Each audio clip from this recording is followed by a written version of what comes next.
We live now in a global, knowledge-based economy.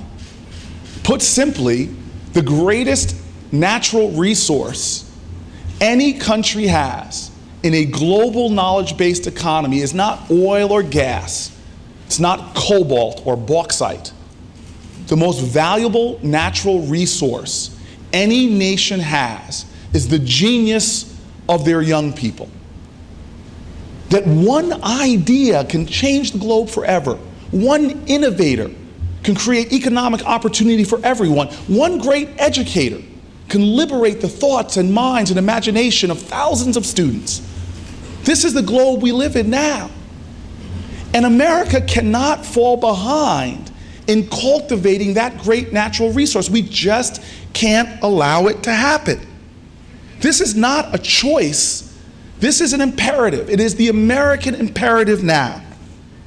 And we're seeing it right now, the challenges, if we fail to provide this opportunity. Look, the unemployment rate in America for college graduates is low. It's around 3%. The unemployment rate for people without a college education is high. It's about 8 or 9%. This is a point that shows that our economy is shifting. The more you learn now, the more you earn. And while my parents' generation, my grandparents' generation, a high school education was enough, it's not enough in this competitive global economy that we have. And so America should be focused, like we were in years past with the GI Bill, in making sure that all of our young people should be able to have more affordable and accessible college educations. And the problem is the trends are working against us. College education is getting more and more out of reach. We now have seen tuitions between 1964 and 2010 increase 144%. Now, the average college student leaves a four-year institution with $27,610 in debt. That's on average. That's enough to put a nice big down payment on a house. In Newark, by the way. Just in case if you are looking to live, the first time our population is growing in 60 years. And so we want to push people to come together around this, what we think should be a rallying cry for America, to get more kids in college, to help them nurture their genius and to give them a better shot at competing in a 21st century economy. Now, my opponent just recently, when asked about college affordability, he talked about, and I quote, he said, to students should hit up their parents for money before you borrow it from the government. In other words, he thinks that the government should not have a major role in helping to make college affordable, which flies into the face of our governmental experience from years past. And he also lives in a different place that thinks that everybody has parents who can give them $26,000 or more, which we know is absolutely ridiculous. And so what I believe is that all of us have a role to play. You've got a president and a board that work assiduously every single day to not only make college affordable, but the level of our college education competitive globally. Well, leaders in Congress have a role in this too. We need to attack this issue from both sides.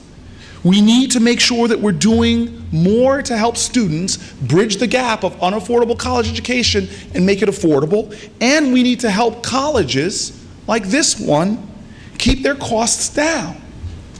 Currently, about 1/5 of student loans are more than 3 months delinquent. Think about that. 1 in every 5 student loans is about 3 months delinquent because of the struggles and the challenges our students face. And the federal loan default rate for borrowers in their first 2 years of repayment exceeds 9%. We need to help our students. Congress approved legislation this summer to restructure the federal student loan program by imposing limits on how high rates can rise and tying interest rates for new student loans to the interest rates of the 10-year Treasury bill. That is a good start, but we need to continue to make more progress. There are, for example, proposals in which students would not pay upfront tuition and instead would contribute through a payroll deduction, a small percentage of their adjusted gross income for a designated number of years. These are good ideas that are worth exploring by congressional leaders. By tying repayment to income, debt becomes more manageable, especially during tough economic times like we're just coming through, where people are defaulting not just on student loans, but even on their homes. I think it's also imperative that we do more to help families living in and near poverty to send their kids to school. It's these working class families in New Jersey and across America that are facing some of the toughest challenges with affordability. And there is no greater anti-poverty tool than empowering people on the long term to get an education. And so that's why my first policy paper of this campaign was about child poverty and the knowledge that if we create for families receiving the Earned Income Tax Credit a tuition grant of about $400 in tuition support, that we can start to empower people with college savings accounts to better afford college. The result of programs like this that have been done in the pilot stage are significant. Under the proposed program that we have, children in EITC households would be eligible over time for up to $9,000 in EITC tuition assistance for college and vocational training, covering most of the tuition and fees for students of EITC households. The challenge, though, is also we've got to help with the problem that we're seeing in states all over America, including New Jersey. You see, state governments like ours here in New Jersey are cutting dramatically or significantly aid to our colleges. I don't know if the president knows anything about that. He certainly does. Since 2008, for example, New Jersey higher education funding has been cut. Since 2008 alone, it's been cut more than 27% per student in New Jersey. 27% since 2008. In many cases, colleges had to make up for these cuts by doing what? By raising tuition. With higher education cuts outpacing inflation, we have to do more in New Jersey and across America to address this particular problem well. And let's start by linking campus-based aid to college affordability and to performance. Since 2008, 48 states have cut higher education funding, resulting in 28% cut in average funding, student funding. While many public colleges have made up for these cuts with those increasing tuition I mentioned, others have gone to great lengths to avoid transferring those costs to students, like this college has. We should reward those public and private institutions. This is the most your president's been smiling my whole speech. We should reward those public and private institutions that are successfully keeping tuition down by increasing their funding for campus-based programs such as Perkins loans.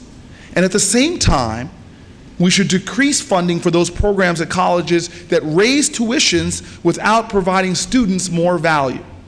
Incentives must be considered carefully, but we shouldn't unfairly punish colleges who are forced to raise tuition due to these dramatic state budget cuts. We should empower them to keep costs low. We must also be better stewards of the aid our young people are receiving. Think about this. Between 2003 and 2008, federal and state governments spent more than $9 billion on students that dropped out of college before the end of their second year. You see, this statistic underscores the ample opportunity we have actually to cut waste and enhance the effectiveness of the overall college tuition support program.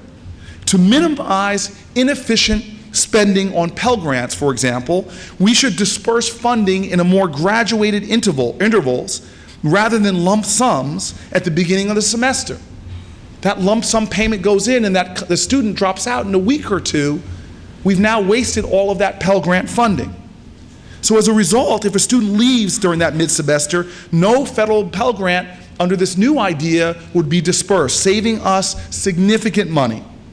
With an 80% increase in the number of Pell Grant recipients between 2006 and 2010, we must move forward with common sense approaches like this one to ensure the long-term stability of this vital program.